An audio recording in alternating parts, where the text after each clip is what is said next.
Well, welcome to the channel viewers. You're with Reverend Dr. J.W. Morrison, theologist, Central Coast, New South Wales, Australia. On this beautiful Thursday morning, I'm just getting myself ready. We'll be paddling in the next session. This is a walk session, reminding you that you can improve yourself by walking, exercising, and little things that make big differences.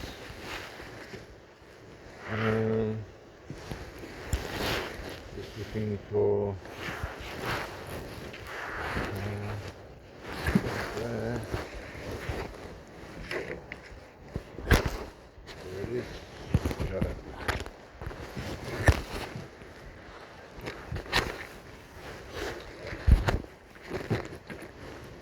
Okay.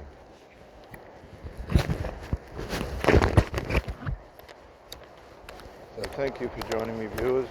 We're at Gosford, the Central Coast, New South Wales, Australia. When you're in a relationship, we all fear breakup.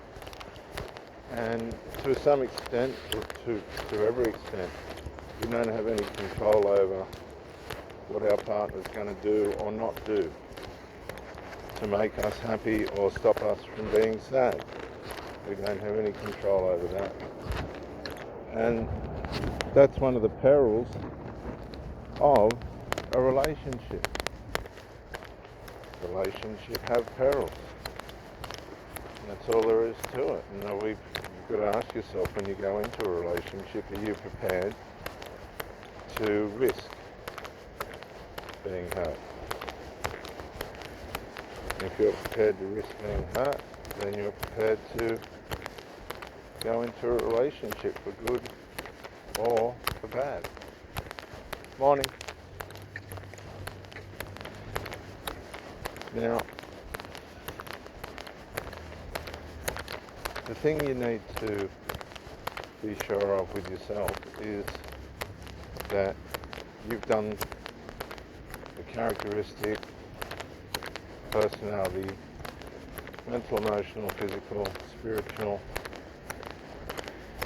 preparation within yourself to present yourself to somebody in a way in which is not only going to benefit you, but benefit them as well.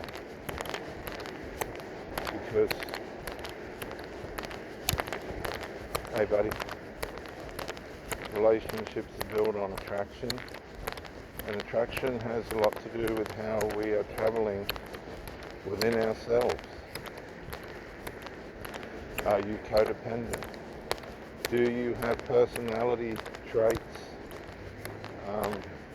personality disorders that you might need to let that person know about? That's only fair, isn't it? If you're there's all sorts of personality traits that you don't need to worry about right now, but if you know that you have particular problems within yourself, then you have to be transparent with the person that you're suiting or dating, so that they know what they're dealing with. That's only fair, isn't it? And so there's lots of things that we have to deal with and manage and take care of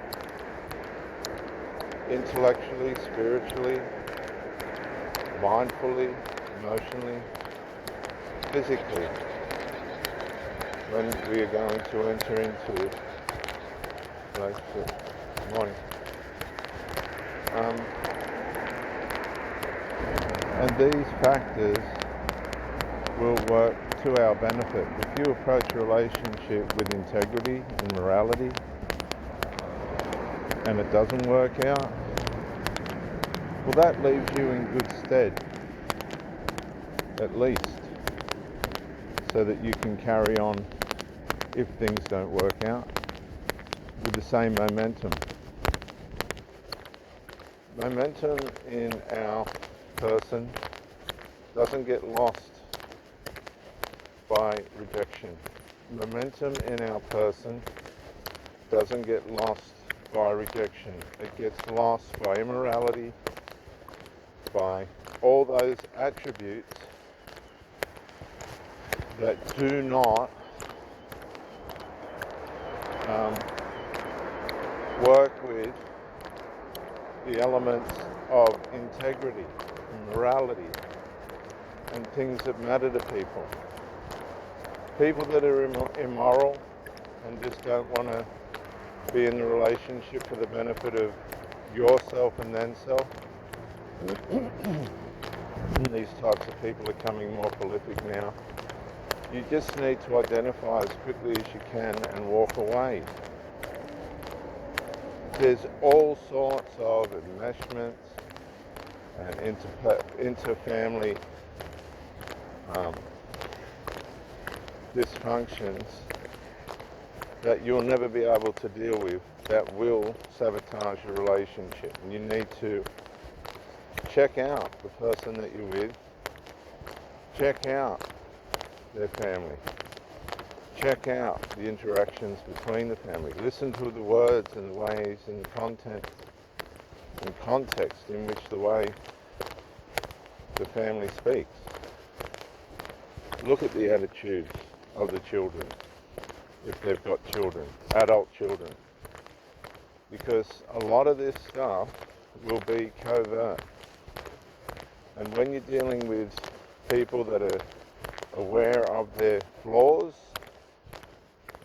they are experts at hiding their flaws. Now, human nature has got a way of